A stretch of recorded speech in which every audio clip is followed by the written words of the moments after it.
Welcome to Impact 360 on AD4 TV Radio. I'm Anams Oluchi. The rains are here again. To many of us, it is showers of blessings to refresh nature, calm and cool things down. However, navigating the rain can sometimes be a pain to endure and plan for. Through time and seasons, rain is a beauty to behold, but also, in some circumstances, a burden to bear.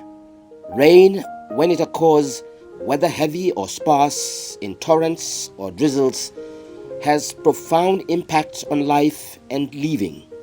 It is an element of nature. Individuals and entities factor into organizing their activities, ranging from social engagements, work or business schedules, government or corporate programs, to travel arrangements and even warfare. The impact of rain is quite phenomenal globally, making rain forecasting almost an essential meteorological routine around the world. It plays a huge and critical role in the water cycle, not only for fresh water, but also as a key component of the ecosystem. Rain, when not properly navigated and controlled, can have series of serious negative effects. Flood is at the top of the impact of the natural calamities that can occur when an overflow of water submerges land that is usually dry. Flooding is often caused by heavy rainfall, rapid snow meltdown, or a storm surge from a tropical cyclone or tsunami in coastal areas. During rainy season, the weather darkens and becomes cloudy, and this triggers this disorder and puts people with it at risk. Rain therefore bears its own health challenges, both for the authorities and for individuals, with heavy rain strain on healthcare budgets.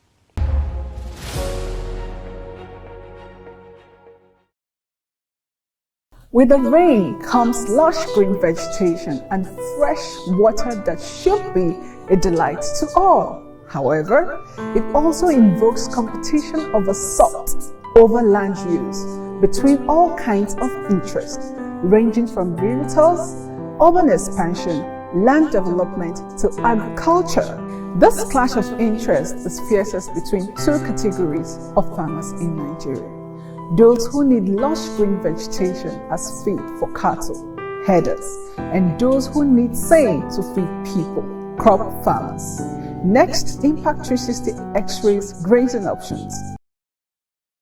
Grazing is a method of animal husbandry where domesticated livestock are left to consume outdoor vegetation, mainly grass and other forages on land considered unsuitable for crop planting. The system is as old as agriculture itself. Around 7000 BC, sheep and goats were domesticated by nomads as part of the border structure of the first human permanent settlements. This enabled cattle and pigs to be kept with farmers, employing different strategies of grazing for optimum production on seasonal or rotational basis within a grazing period. Grazing has been a tradition in European dairy practices for centuries. In 1519, shortly after the Spanish arrived in the Americas, ranches were built to raise cattle and other livestock with horses put to work on the ranches. Mexican vaqueros, better known as cowboys, were hired by ranchers to tend to the livestock because of their herding skills. By the early 1700s, ranching made its way to present-day Texas, New Mexico, Arizona, and as far south as Argentina. According to a report from Wageningen University, with the popularity of indoor grazing systems this century, open grazing declined rapidly in Europe and other parts of the world. In climes where ranching and systematic breeding and rearing of livestock is an established practice, the gains are tremendous. Not only is production enormous with massive contributions to the GDP, Such have also brought about spin-off gains in improved well-being for the individual ranchers, generated employment, created a value chain of allied products at large-scale industrial levels, and opened up market opportunities for livestock exports. However, in Nigeria, open grazing is still the most common form of cattle rearing. It involves herders roaming the land unbridled along with livestock. The system in Nigeria is as old as the country itself. On the records, Nigeria has an estimated 20 million heads of cattle, making it among the top countries with large commercial quantum of livestock. Nigeria ranks 14th in the world. It appears on the A list of countries with massive holdings of livestock, such as Brazil, India, and China. The top 3 nations, having multi-million heads of cattle, have all embraced the logic of alternative ways of breeding and rearing cattle with remarkable results. In Nigeria, where open cattle grazing is still the order, production remains largely subsistent.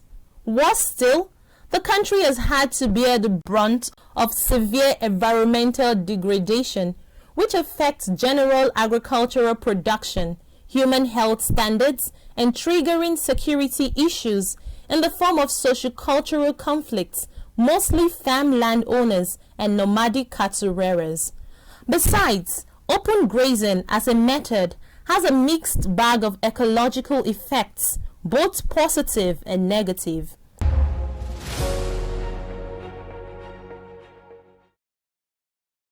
That's it on Impact 360. I'm Anans Oluchi. See you again.